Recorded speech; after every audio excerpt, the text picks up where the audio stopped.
बिस्मिल्लाहिर्रहमानिर्रहीम, अस्सलाम वालेकुम। जी न्यूज़ पर आप देख रहे हैं आपस की बात और मैं हूं मुनीर फारूक। इमरान खान साहब आज एक दफ़ा फिर गरजे और इस दफ़ा उनके निशाने पर है इलेक्शन कमीशन ऑफ पाकिस्तान। वो फैसला जो कि इलेक्शन कमीशन ने दे दिया उसके ऊपर इमरान खान साहब की जानिब से कड़ी तनकीद की गई और कहा गया कि चीफ इलेक्शन कमिश्नर ने यह फैसला बड़ा रिग्ड किस्म का लिखा है और असल में चीफ इलेक्शन कमिश्नर के पीछे वो लोग हैं जो कि ज़ाती अना के लिए लोगों को गुलाम बना कर रखना चाहते हैं। अब ये वो लोग की डेफिनेशन भी आज हम तलाश करने की कोशिश करेंगे। बहरहाल इमरान खान साहब ने तबले जंग बजा दिया है और उनका ये कहना है कि अगर किसी ने हकीकी तौर पर पॉलिटिकल फंड रेजिंग की है और कानून और कवायद के मुताबिक की है तो सिर्फ पाकिस्तान तहरीक इंसाफ ने की है। बाकी जमातें जिनका केस अभी इलेक्शन कमीशन के सामने है और जो मयार इलेक्शन कमीशन ने सेट कर दिया है फैसला उसी मयार पर देना पड़ेगा और अगर दिया तो बकौल इमरान खान साहब के आप हैरान हो जाएंगे कि उन जमातों की फंडिंग कैसे हुई, उन्हें पैसे किसने दिए और किस तरह दिए।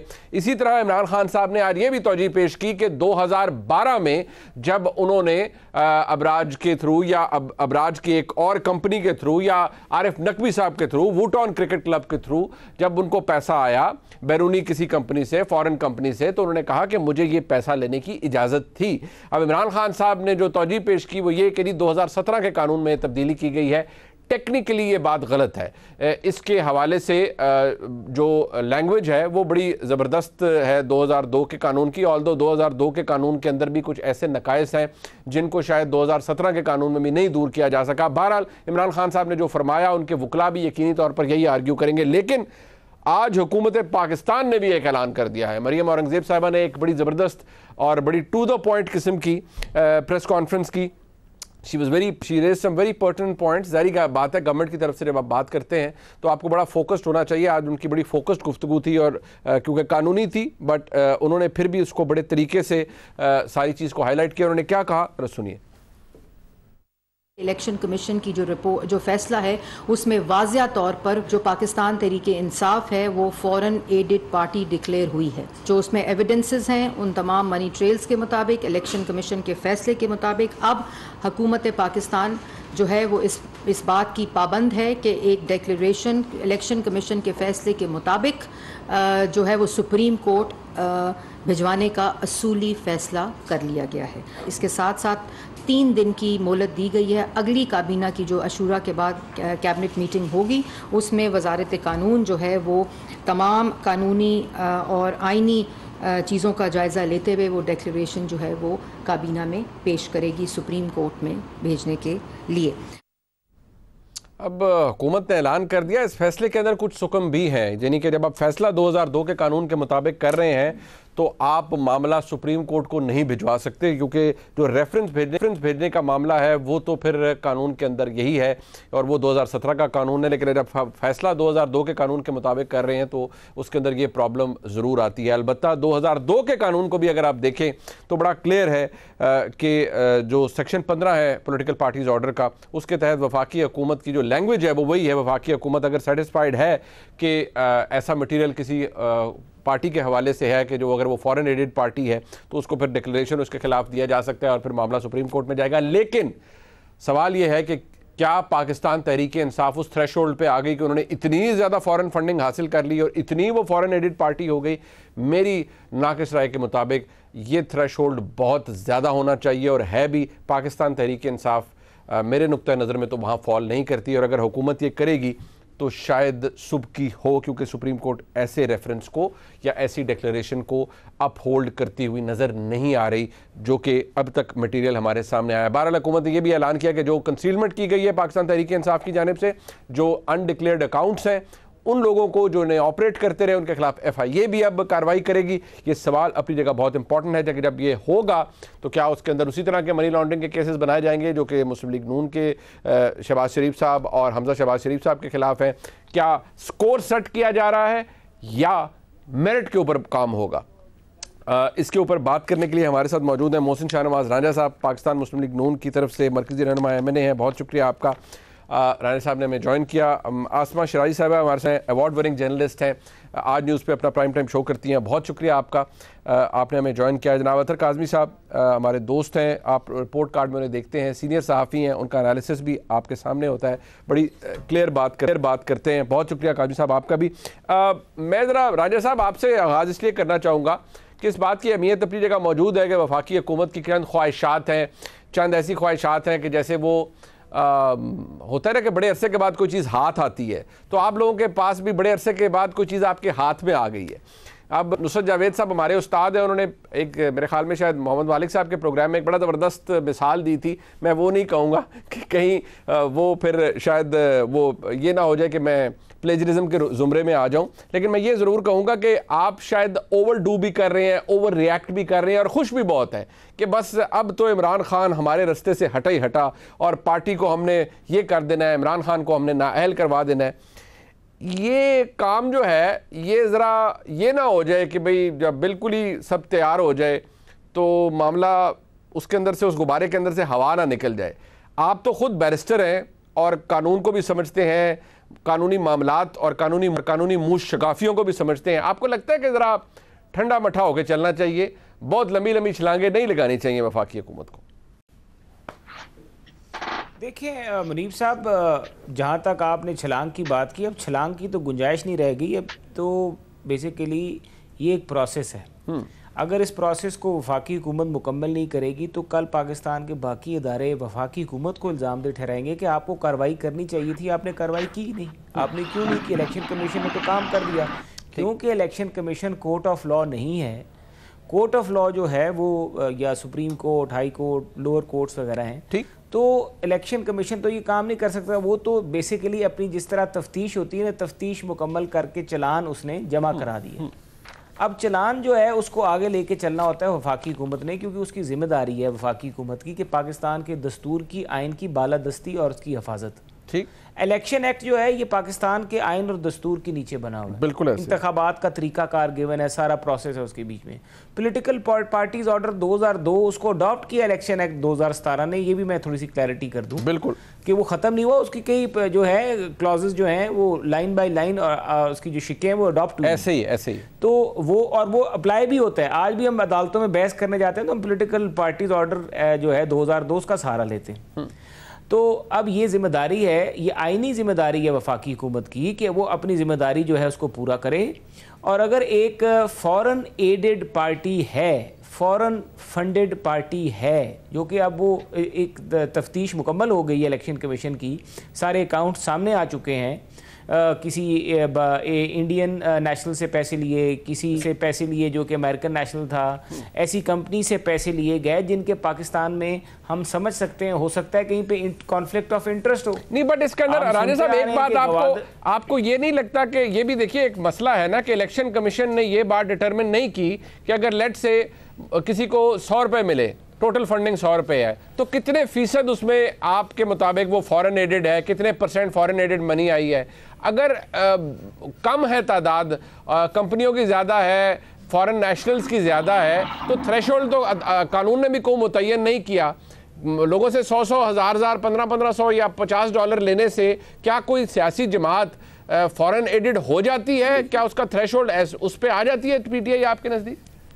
देखिए, नहीं, ये तो रकम कुछ 100 वाली बात नहीं है, ये तो रकूम बहुत ज़्यादा है। ये तो बहुत ज़्यादा बड़ी रकमें हैं जिनकी आप बात कर रहे हैं। ठीक है, छोटी 100, 150, 2000, 1000 वाली बात नहीं है। जो वुटन क्रिकेट क्लब से जो ट्रांजैक्शंस हुई हैं वो तो मिलियंस में है, मिलियंस ऑफ पाउंड्स में। वो कंपनी के जुमरे में आ गई ना, मैं इंडिविजुअल्स की बात कर रहा था। अच्छा, अब इंडिविजुअल्स जो हैं, इंडिविजुअल्स के ऊपर लफ्ज़ जो कानून में लफ्ज़ लिखा हुआ है वो लिखा हुआ है फॉरेन नेशनल। सही है जी, कि फॉरेन एडेड पार्टी कौन सी होंगी। पॉलिटिकल पार्टीज ऑर्डर जो है अगर आप उसकी तशरीह करें तो उसके अंदर जो फॉरेन एडेड पार्टी की जो डेफिनेशन है उसके बीच में ये लिखा नहीं हुआ कि फॉरेन नेशनल इतने पैसे देगा तो फॉरेन एडेड हो। हाँ, बिल्कुल, लफ्ज़ लिखा हुआ है फॉरेन नेशनल। एग्जैक्टली। तो अगर फॉरेन नेशनल है तो the case is settled there कि आपने फॉरेन नेशनल साबित कर दिए, फॉरेन नेशनल आ गए, कंपनीज भी मौजूद हैं।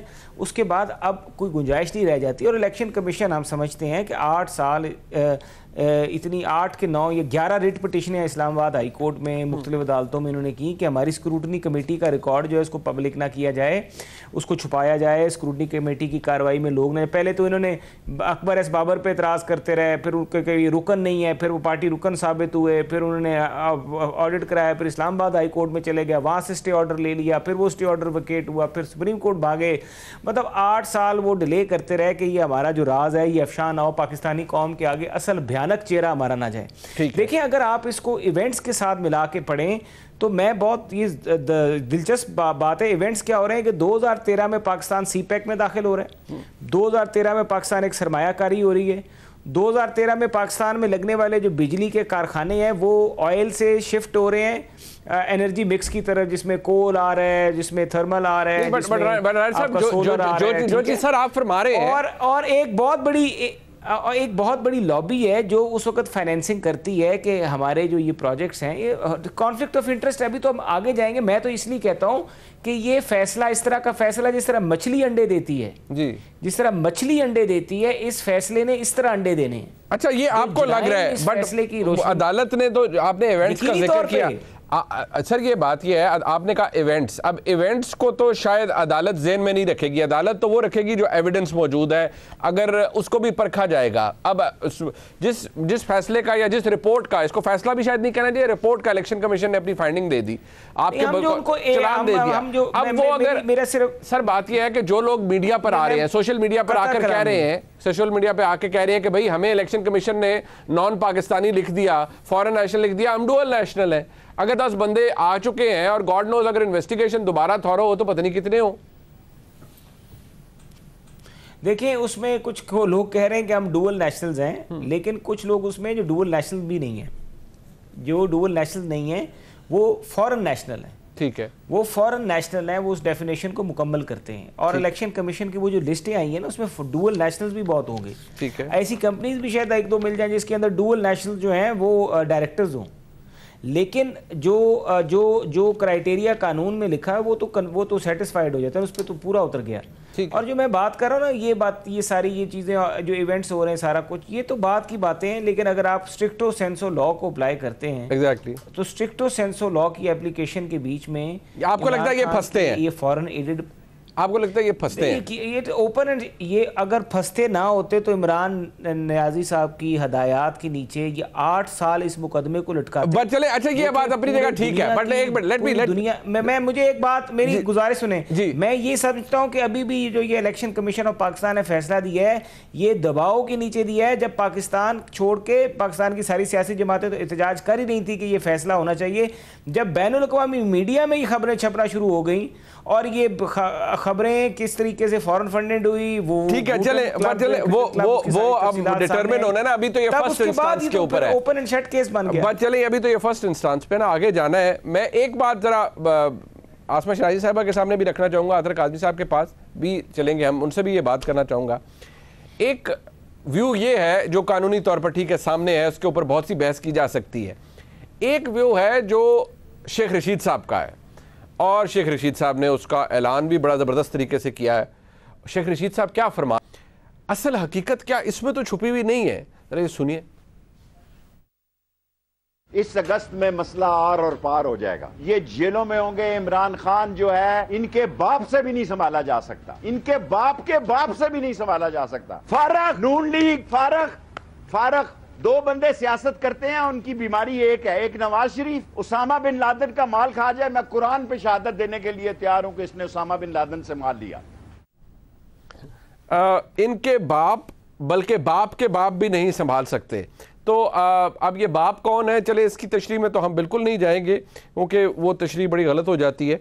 मेरा सवाल ये आसमा शराजी साहबा कि ये तो वो झटकी बात है ना, जो झटकी बात है जो कि शेख रशीद साहब ने कर दी कि फैसले फुसले सारी चीज़ें जाएं एक साइड पर, इमरान खान का कोई कुछ नहीं बिगाड़ सकता।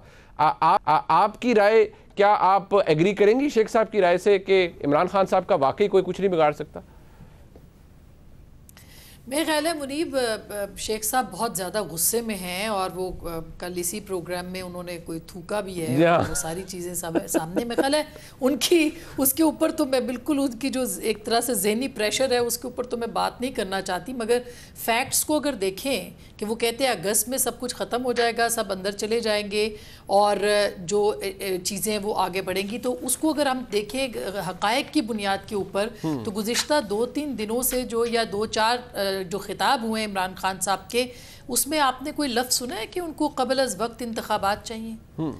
ये मुतालबा जो पिछले कई दिनों से तवातुर के साथ पाकिस्तान तहरीक इंसाफ कर रही थी वो कहीं गायब हो गया है। और वो गायब क्यों हो गया है, उसकी वजह ये है कि उनको नज़र आ रहा है कि इंतखाबात तो बहुत जल्द नहीं हो रहे और वो तो अगस्त 2023 में या उसके बाद जो है वो होंगे। तो मेरा ख्याल है कि वो मुतालबा इसलिए भी हट गया क्योंकि इंतखाबात में अगर वो जाना चाहें तो 2 असम्बलियाँ उनके पास हैं, उसको तोड़ के वो इंतखाबात में जा सकते हैं।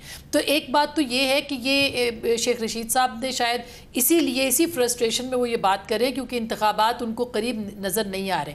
दूसरा, पाकिस्तान तहरीक इंसाफ के ऊपर इस वक्त शदीद दबाव है और दबाव किस चीज़ का है कि वो चीज़ जो कि प्लानिंग उन्होंने खुद की थी कि PDM अगर रिज़ाइन कर जाती है और इंतखाबात अपने असम्बली से निकल जाती है तो इंतखाबात के लिए वो मरहलावार इंतखाब करवाएंगे और इलेक्शंस करा के 2/3 मेजॉरिटी लेके वापस आएंगे और अपनी मर्जी की तरामीम करेंगे। वो मामला बिल्कुल उलट हो चुका है और अब जो मौजूदा हुक्मरान है वो इस पोजीशन के अंदर नजर आते हैं कि वो मरहलावार जो है वो इलेक्शंस करवा के और शायद एक कंफर्टेबल पोजीशन में आ जाए और अगले साल बट नहीं यास्मीन शरीफ साहब, एक बात है अब कर सके जिसका इशारा कल जी मैं अगर आपसे जानना चाहूंगा कि आज अब मरियम औरंगजेब साहब को आपने सुना, जाहिर बात है वफाकी काबीना के इजलास के बाद उन्होंने कहा जो एक होती है ना, एक विश लिस्ट होती है, एक सेंटिमेंट जुड़ा होता है कि उन्होंने, जैसे मैंने शुरू में इब्तिदा में कहा था कि कोई चीज़ हाथ लगे, मतलब हुकूमत के हाथ ये लग गया है।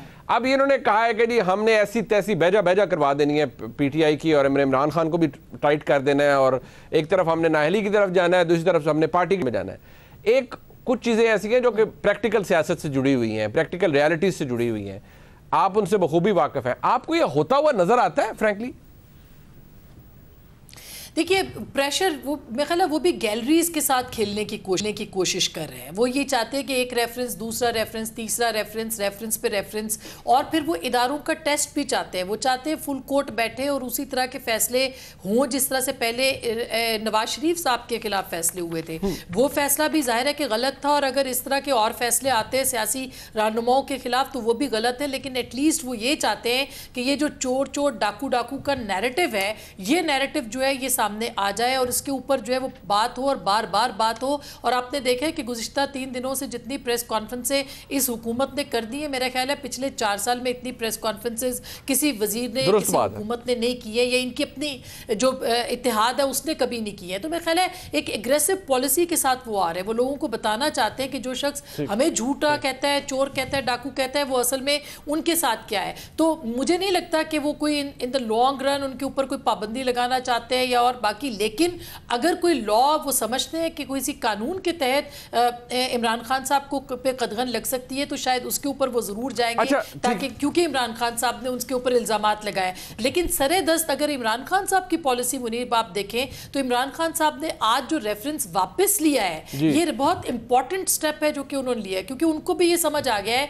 कि आप इलेक्शन कमीशन के या किसी भी के खिलाफ गैलरीज पे तो करें, पब्लिक गैलरीज के साथ तो जाए, आप प्रेस के साथ तो बात करें, आप खिताब तो करें, खिताब दर खिताब करें, लेकिन अगर आप जाएंगे तो आपका कोई ना कोई फ्रिवलेस आप उसके ऊपर लग जाएगी और वो ऐसी कंडीशन में उनको लगता नहीं है कि फिजिबल गो के तौजीह उन्होंने ये पेश की है कि हम इसके अंदर कुछ चीजें और ऐड कर रहे हैं। अतर काज़मी साहब, एक तो ये कि ठीक है रेफरेंस फाइल करने की तैयारी की जाती है, कहा जाता है वो फाइल होने से पहले ही वापस ले लिया जाता है। फवाद चौधरी साहब कहते हैं उसमें चीजें मजीद हमने ऐड करनी है। ठीक है, वो बात भी समझ आती है कि तैयारी के अंदर कुछ चीजें हो जाती हैं, भी हमने मजीद ऐड करना चाहते हैं, फेयर एनफ।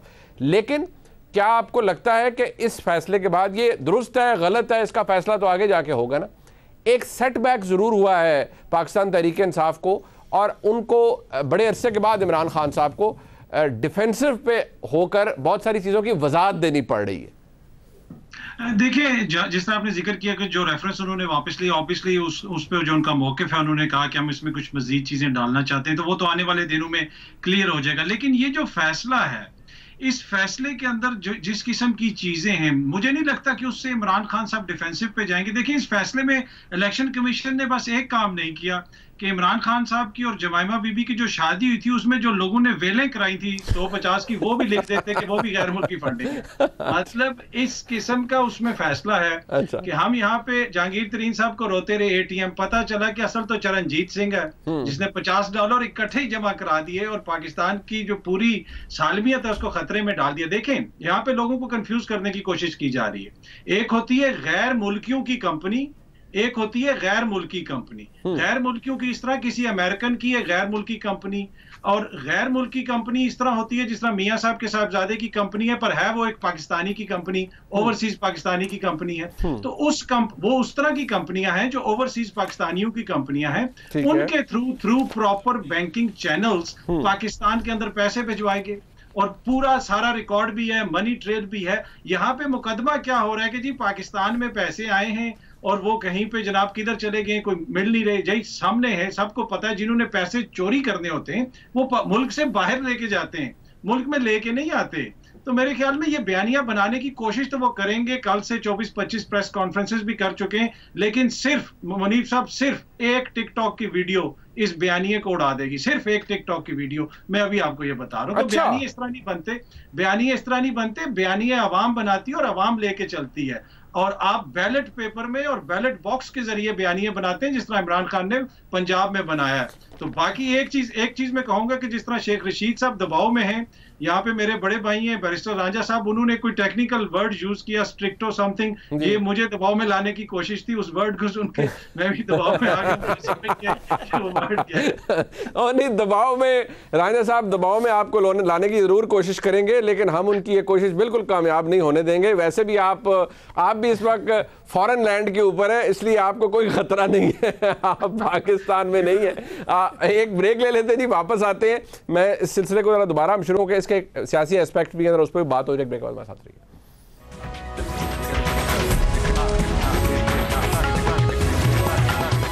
अब वैसे तो हमने डिक्लेयर कर दिया है कि अतर काज़मी साहब सेफ हैं मोहसिन शाहनवाज रांझा साहब से, लेकिन रांझा साहब, ये जो मैं आपको इमरान खान साहब की बात सुनवाने लगा हूँ, इससे आप बिल्कुल सेफ नहीं रहेंगे, क्योंकि इमरान खान साहब ने 2021 में कह दिया था कि असल मामला क्या है। ज़रा क्या फरमा रहे थे, ज़रा सुनिएगा। मुझे 2 मुल्कों ने फॉरेन फंडिंग मुझे ऑफर की है। आपने ली थी? फिर अगर मैं ली होती तो मैं आज इस कॉन्फिडेंस से आपके सामने ना बैठा होता। और मैं आपको बताऊं, और मुझे पता है कि वो जो दोनों मुल्क जिन्होंने मुझे ऑफर की थी वो इनको फंड करते। 2 वो मुल्क हैं जो कि देते रहे हैं पैसे। और मुझे ये पता है, आपको शेख रशीद मैं मुल्क नहीं बता सकता, क्योंकि हमारे थे कि हमारे ताल्लुकात है उनसे, खराब हो जाएंगे। 2 मुल्क फंड करते हैं जी आपको रांझा साहब। तो ये देखिए, इमरान खान साहब ने बता दिया था पहले, अब जब जो मर्जी करें। इमरान खान साहब ने कहा आपकी फंडिंग की तो रसीदें भी नहीं निकलेंगी। ये तो खैर पुरानी छेड़ है आपकी। वो कह रहे हैं आपकी तो रसीदें भी नहीं निकलेंगी, और पता नहीं कहाँ से पैसा आया, उसामा बिन लादेन से ले लिया। शेख रशीद साहब ने कहा मैं पता नहीं अनोथ कहने के लिए तैयार हूँ, पता नहीं किस किस का पैसा खा गए। मुझे बड़ी हंसी आई है, आज मैंने तोशा खाना का रेफरेंस फाइल किया है, और उस रेफरेंस के बीच में मुझे खुद बड़ी हैरानगी हुई जब हमें वो रिकॉर्ड मिला और मैंने इनका गोशवारा निकाला। तो जो पहला गिफ्ट इन्होंने वज़ीर आज़म बनते साथ ही लिया, ये कहते हैं मैं तोहफे नहीं लूँगा, और मुझे फंडिंग की ऑफ़र हुई। तो फिर इतनी महंगी घड़ियाँ फौरी तौर पे वसूलने की क्या ज़रूरत थी? ख़जाने में ही रहने देते ना। अगर इतने खुददार थे और इतने जज्बा था और कहते हैं कि मैं फ़ौरन, तो वो भी फंडिंग ही है। सड़क बनवानी थी घर के बाहर। 20-22 करोड़ की आपने घड़ियाँ ले ली। अगर आप रियासत मदीना का हज़रत अबू बकर रज़ी तआला अन्हु का रेफरेंस, हज़रत उमर रज़ी तआला अन्हु के रेफरेंसेस देंगे और उनकी मिसालों पे आप कहेंगे कि जो खलीफा अल वक्त है वो ऑपरेट करे, तो फिर यार आप तो इधर 10-12 आप तो पिरच प्यालियाँ भी ले गए। मुझे लगता है कि बनी गाला को अगर आप जाकर टटोलेंगे तो बनी गाला के अंदर से सारा तोशा खाना निकलेगा। जो तफसीलात अगर आप पढ़ें, मेरे रोंगटे खड़े हो गए कि आईफोन, जहाँ से पहली रिश्वत का आगाज़ होता है, आईफोन दिया जाता है, वो आईफोन से काम शुरू हो रहा है। और टेबल मैट, कालीन, छोटी छोटी 5-5 हज़ार की हैं, वॉल पेंटिंग्स और इस तरह की चीज़ें। मतलब जो हमारे लोग कहते हैं ना कि यार एक वो लोग जो चंदी का चोर, जिस तरह एक मिसाल है, बात एक चिंदी चोर कहते हैं। चुंदी चोर, हाँ वो जो वो मतलब वो आपको सूरत हाल नजर आती है। मैं सर पकड़ के खुद बैठ के जब मैं रेफरेंस तैयार कर रहा, मैं हैरान हो गया। मैंने कहा यार आप एक तरफ तो हमें कहते हैं कि मेरे मैं डायरी लेके निकला हूँ, वो डायरी के अलावा मैं कुछ नहीं लेके निकला। मेरे ख्याल से उस डायरी को मुझे हासिल करने की बहुत अहम ज़रूरत है।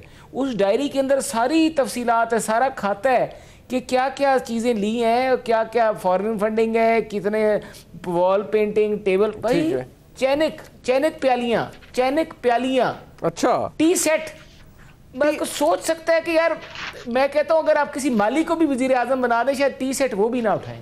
अच्छा, वो कहेगा यार मैं वजीर आजम में टी सेट नहीं को पसंद आ ही जाता है राजा साहब। यार एक तो बड़ी ज्यादती करते हैं आप लोग को, चीज पसंद आ जाती है। मैं कहता हूँ भाई गल ये है कि तो फिर खुददारी दे तो फिर मुहिब्बुल वतनी दे उधर पैसे देते होंगे ना भाईजान, कोई ना कोई पैसे तो दिए होंगे ना जाने साहब। It doesn't work like that. मैं तो आपके स्लॉट पे बता रहा हूँ, 20% आप देते हैं और फिर टैक्स भी चोरी करते हैं और फिर अपने इख्तियारात का घड़ी पहले बेचते हैं, एवेल्युएशन जो है बेचने के बाद करवाते हैं और पैसे जमा करा देते हैं।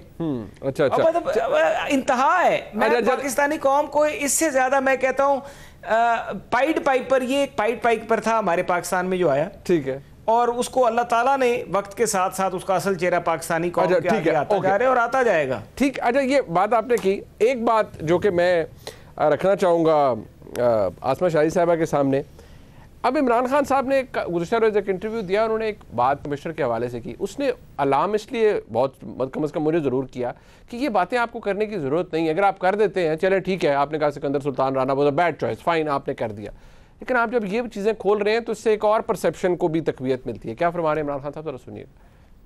इन्होंने अपने अंपायर दिए, हमने अपने अंपायर दिए, ना इनको हमारे मंजूर थे ना हमें इनके अंपायर मंजूर थे, वो डेडलॉक हो गया। अब जनाब हम फंस गए। अब वो मसला था कि अब इलेक्शन कमीशन कंप्लीट नहीं है। न्यूट्रल्स ने अप्रोच किया हमें, उन्होंने कहा कि देखें ये फंस गए हैं, मुल्क में आगे चल रहे हैं, तो ठीक बात की।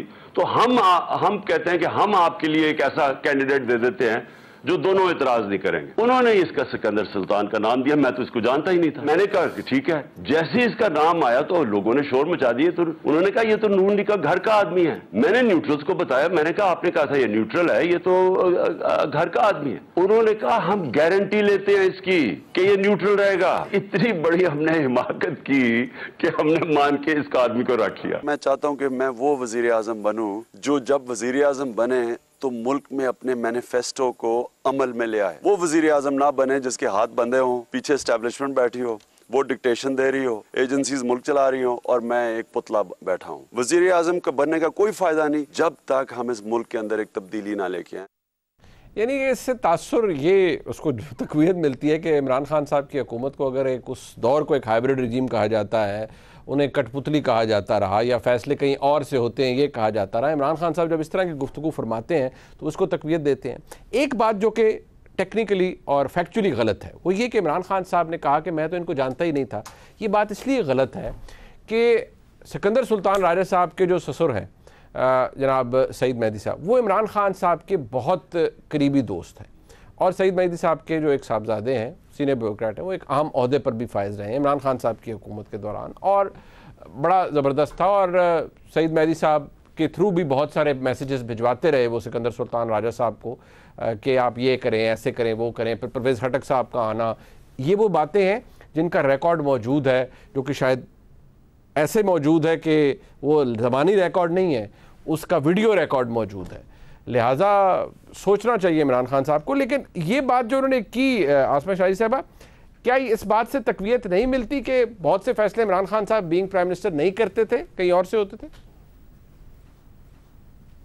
देखिए ये दोनों तरफ से अगर वो ये कहते हैं कि फ़ैसले वो नहीं करते थे कहीं और से होते थे तो भी ये नाकामी है, और अगर वो ये कहते हैं कि उन्होंने फ़ैसला किया लेकिन उसके बाद वो उससे मायूस हो गए तो ये भी एक बहुत बड़ी नाकामी है जिसका एतराफ़ इमरान खान साहब कर रहे हैं। एक बात जो उन्होंने की कि गारंटी दी, उन्होंने ज़मानत फ़राहम की, किस बात की ज़मानत फ़राहम की, ये बहुत ही अहम बात है कि इमरान खान साहब इसको एलेबरेट करें क्या, क्योंकि उनके ऊपर इल्ज़ाम था कि वो RTS सिस्टम के ज़रिए से पाकिस्तान के वज़ीर आज़म बनाए गए थे और वो एक तरीके से खुद इलेक्शन कमीशन के उस सिस्टम की वजह से जो है वो पाकिस्तान के वज़ीर आज़म बने थे, उनको फेवर किया गया था। वो एक सफ़े की हुकूमत के थे और वो एक सफ़े की हुकूमत जो है वो आखिरी दिन तक कहते रहे कि उनके पीछे खड़ी है।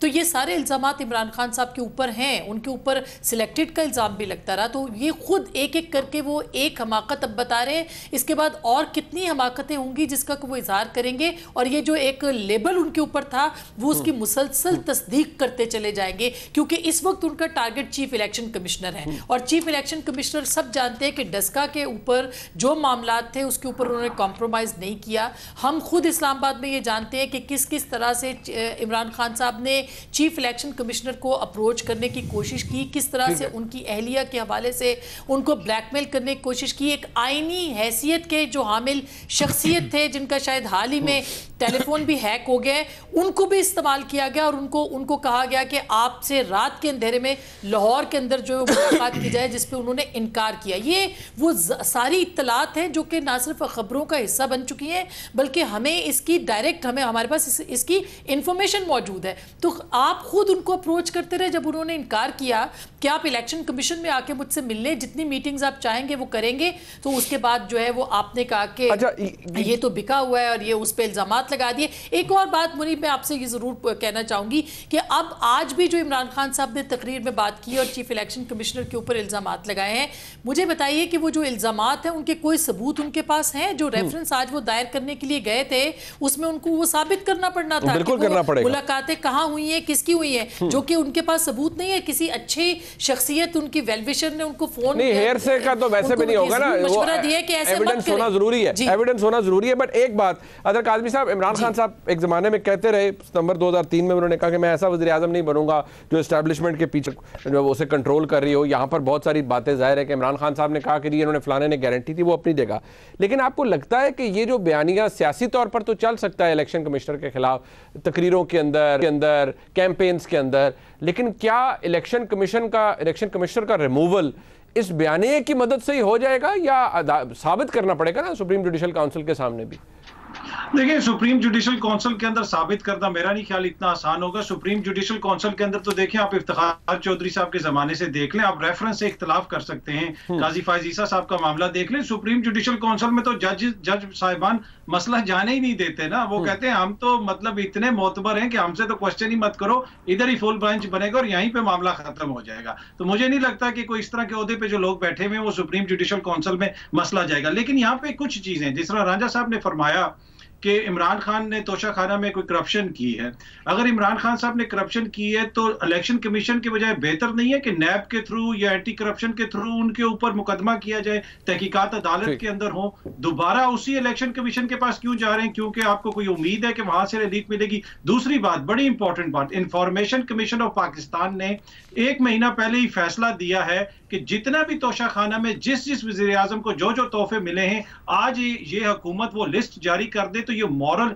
हाई ग्राउंड पे आ जाएंगे। लेकिन मसला ये है कि ये वो हुकूमत है जिसने 50 करोड़ रुपए तक की करप्शन को कहा है कि इसको नैब तहकीक ही नहीं कर सकता। तो एक शख्स 49 करोड़ 99,900,000 मतलब 900 रुपए, 1 रुपया कम करप्शन करे और रोज नैब के ऑफिस के सामने से हॉर्न बजा के गुजरे कि भाई तुम मेरा कुछ नहीं कर सकते। बिल्कुल ठीक। इस हुकूमत के अपने बड़े मसाइल है ना। ठीक है, ठीक हो गया। बस मौका अच्छा है, ये ले आए, लिस्ट सामने जाहिर करें। तो वो रांझा साहब ले आए, रांझा साहब ले आए, का शुक्रिया अदा करूंगा जी यहाँ पर मोहसिन शाहनवाज रांझा साहब का, आसमा शिराजी साहिबा का और अतर काज़मी साहब का।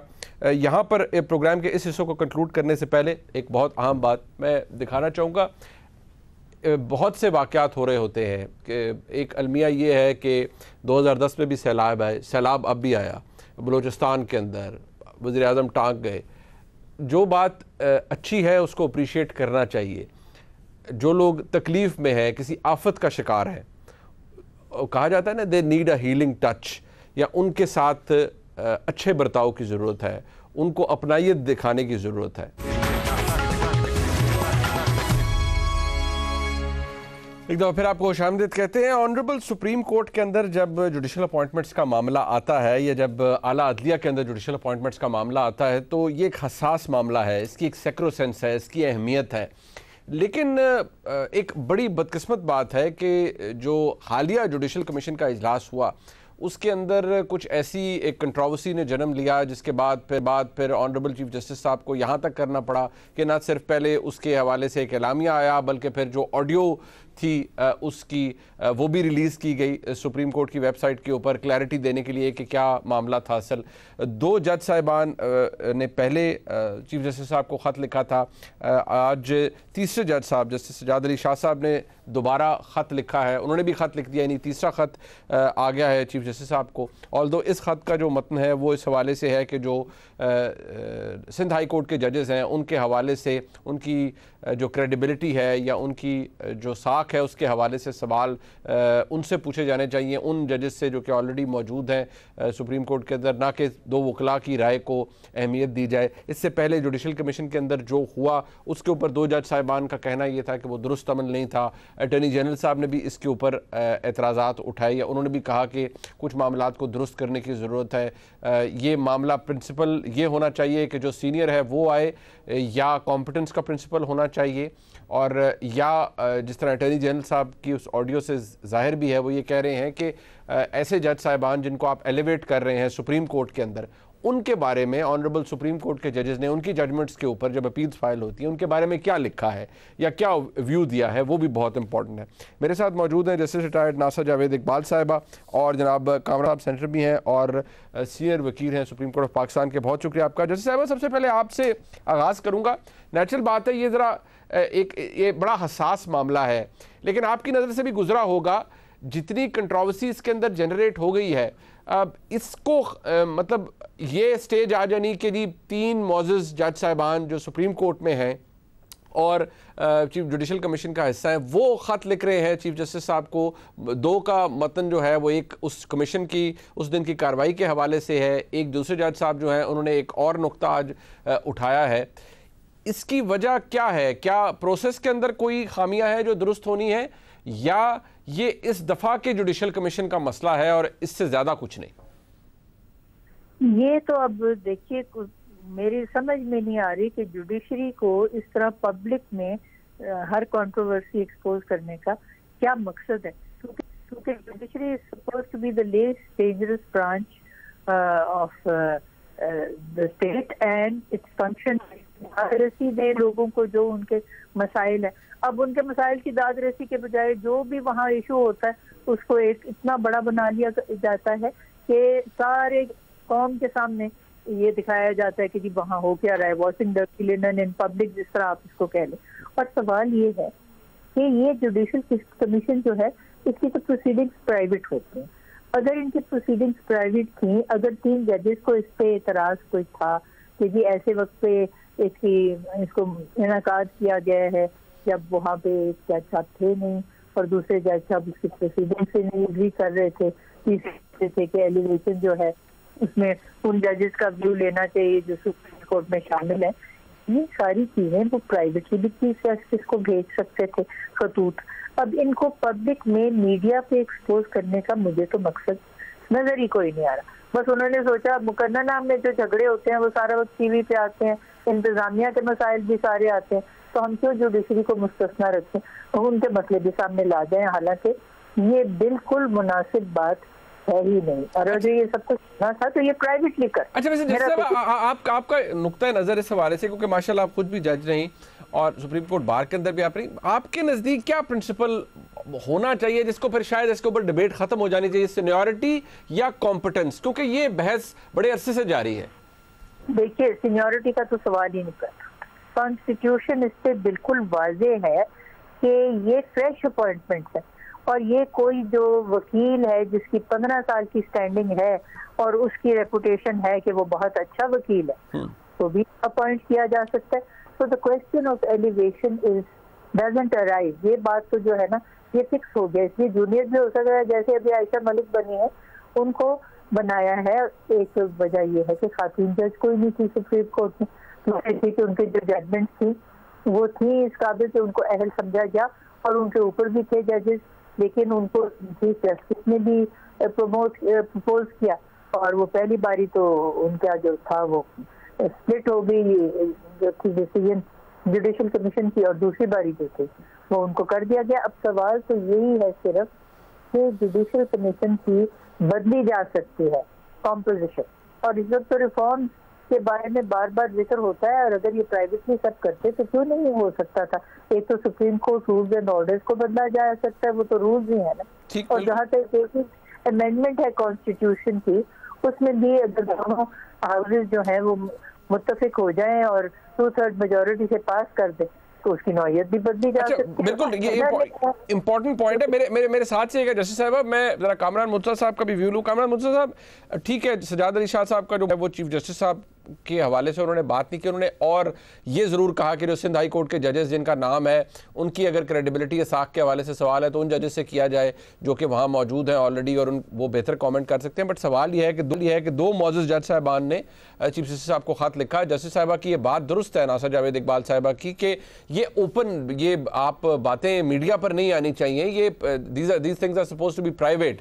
ये एक बड़ी इसकी चीज़ की बड़ी अहमियत है, इसकी बड़ी सैक्रोसेंस है। लेकिन मैं आपसे भी यही पूछूंगा कि क्या मसला क्या है। ये जुडिशल कमीशन तो कोई अब का नहीं है, इजलास पहले भी होते हैं, जुडिशल अपॉइंटमेंट्स पहले भी होती हैं, एलिवेशन हाई कोर्ट से सुप्रीम कोर्ट में भी होती हैं। अब आजकल क्या मसला है, व्हाट्स द प्रॉब्लम? देखिए, मसला आज का नहीं है, इससे पहले से चलता है, और ये मसला जो है वो बार इसको मुसलसल एजिटेट करती रही है। ये अब जो अदालतों में जजेस हैं ये क्लब बन चुका है। मखसूस माइंडसेट के लोग आते हैं और फिर मखसूस जो है वो उस माइंड, सिर्फ जजेस का मसला नहीं है बल्कि और अदारों में भी कोशिश की जाती है कि वहाँ भी मखसूस माइंडसेट के लोग आएँ। तो बहरहाल इस वक्त चूँकि ये अदालत के हवाले से बात है तो इसमें फिर वो बाईपास करते हैं सीनियर जजेस को और उसके बाद जूनियर जजेस ले आते हैं। हालांकि ये खुद एक असूल तय कर चुके हैं कि किस तरह से जजेस लेने और किस तरतीब से चलना है, मगर अपने तय करदा असूल के ऊपर भी ये नहीं चल पाते तो फिर ज़ाहिर है उंगलियाँ उठेंगी। बाकी जिस तरह से पूरी कौम तकसीम है, जिस तरह से बाकी अदारे तकसीम है, उस तरह से आपको सामने नज़र आ रहा है कि ये अदारा भी तकसीम है। यानी इस वक्त 14 अगर जजेस हैं तो वो 14 जजेस भी मिल के उनकी एक सोच नहीं है, वो इकट्ठे नहीं चल पा रहे। तो ये सब के लिए लम्हा फिक्रिया है, और इसको अगर ठीक न किया गया इस इतनी आला सतह पे या इतने अहले दानिश जो है, इतने पढ़े लिखे लोगों की सतह पे, तो यकीनन जो है ये मुल्क के लिए एक और तबाहकुन बात होगी। इनको एक चीज़ कर लेनी चाहिए, ये जो अपने ऑफिसेज या अपने जो ना वो एक चेन बना हुआ है या एक क्लब बना हुआ है, उस तरह से उससे निकल के इनको जो है मामलात को सीधे उस तरह से लेना चाहिए, और बजाय ये कि डायरेक्टली इनडायरेक्टली ऐसे लोग आएँ जिनके ऊपर बाद में उंगलियां भी उठती हैं। आप अपना तय करदा असूल जो है उसको अपना लें, और एक आदमी अगर किसी दूसरी यानी हाई कोर्ट का भी सबऑर्डिनेट नहीं होती, तो अगर हाई कोर्ट में अगर कोई चीफ जस्टिस के तौर पे ठीक है, एक दस्तूरी कोर्ट के चीफ जस्टिस के तौर पे ठीक है, तो वो फिर क्यों ठीक नहीं है एक जूनियर जज के तौर पे एक दूसरे दस्तूरी कोर्ट में? और अगर वो वहाँ ठीक नहीं है तो उसके खिलाफ अब तक कोई कार्रवाई क्यों नहीं हुई? तो इसका मतलब ये है कि कहीं ना कहीं पे कोई गड़बड़ है, कोई ऐसी चीज़ है जिसको जो है ना वो लोगों को बताया नहीं जा रहा। अच्छा सर, ये जो कामरान मुर्तज़ा साहब आपने कहा तकसीम है, क्योंकि सुप्रीम कोर्ट का मामला है, मौजूद जज साहबान बाय एंड लार्ज तादाद तो वही रहती है जजेस की जो पहले होती है, लेकिन ये तकसीम या पॉइंट ऑफ व्यू का फ़र्क होना ये इतना ज़्यादा हाईलाइट शायद हुआ होगा पहले, लेकिन अब शायद बहुत ज़्यादा हाईलाइट हो रहा है। इसकी क्या वजह वो नहीं है जो जस्टिस साहिबा ने फरमाई है कि जब आप पब्लिक के अंदर ये तमाम इख्तलाफात ले आएंगे खतूत की सूरत में, तो इदारे की जो सैंक्टिटी है उसको बड़ा नुकसान पहुँचेगा? नुकसान पहुंचेगा नहीं, नुकसान पहुंच चुका। अब इस वक्त आप ये देखिए कि हर बेंच की तश्कील पे बात होती है, हर फैसले के हवाले से बात होती है, जो कि बहुत तकलीफदेह बात है। ये तकसीम जजेस एक पहले जो किया करते थे, मुमकिन है कि पहले भी इख्तलाफ हो, इख्तलाफ तो वैसे घर के अंदर भी हो जाते हैं, मगर उसका मतलब ये नहीं है कि हम इतनी ज़ोर से बात करना शुरू करें कि घर की बातें जो ना मोहल्ले वाले सुनना शुरू कर दें।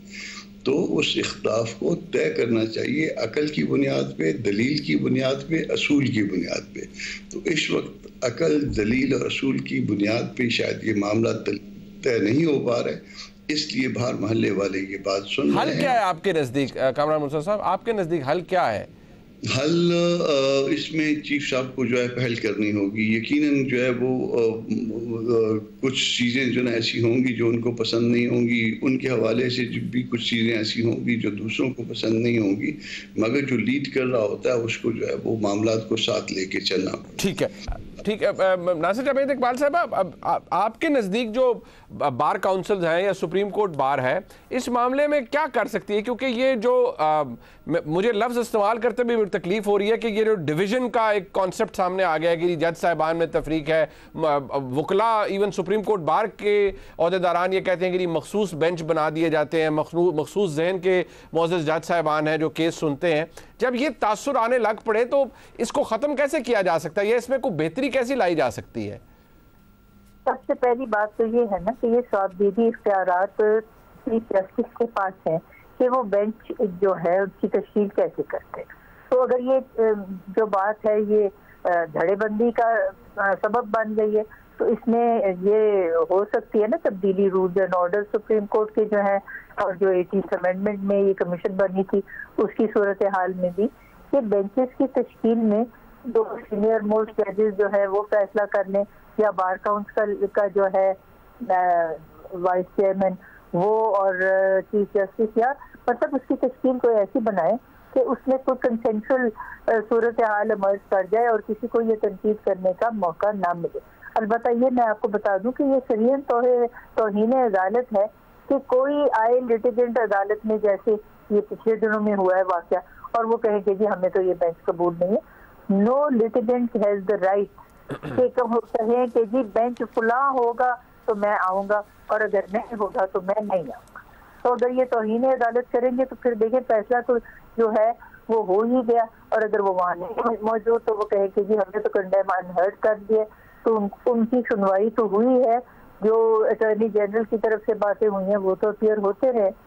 तो ये सारी अगर चीजें जो है ये तवज्जो तलब है तो इसमें यकीनन तब्दीली लाना जो है, अब देखे ना कितने ही साल हो गए हैं, और ये जो है इनकी सबाबदीदी इख्तियारात जो है चीफ जस्टिस के वो भी बिल्कुल हैं खास, और उनके ऊपर कोई तब्दीली नहीं आई। तो तब्दीली लाने में लेकिन वक्त के साथ हर चीज में तब्दीली आती है, तो तब्दीली लाने में कोई न समझती हूँ ऐसा नहीं है हरज के लाई जा सके, लेकिन इस तरह जो है ना सरियन हर वक्त तनकीद करना और वो खुले बंदों तक तनकीद करना, ये मैं समझती हूँ मुनासिब बिल्कुल ही।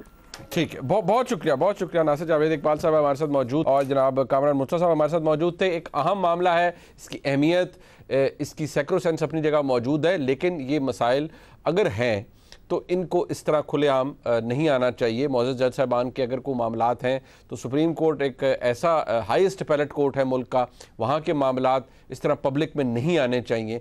ये एक अनफॉर्चुनेट बात है, क्योंकि इससे जो निज़ाम है इंसाफ का उसके ऊपर भी लोगों का जो कॉन्फिडेंस है वो शेक होता है। इदारे की अहमियत, उसकी सैक्रोसेंस बहुत ज़्यादा है। प्रोग्राम आपने देखा, नहीं देखने का बहुत शुक्रिया। खुदा हाफ़िज़।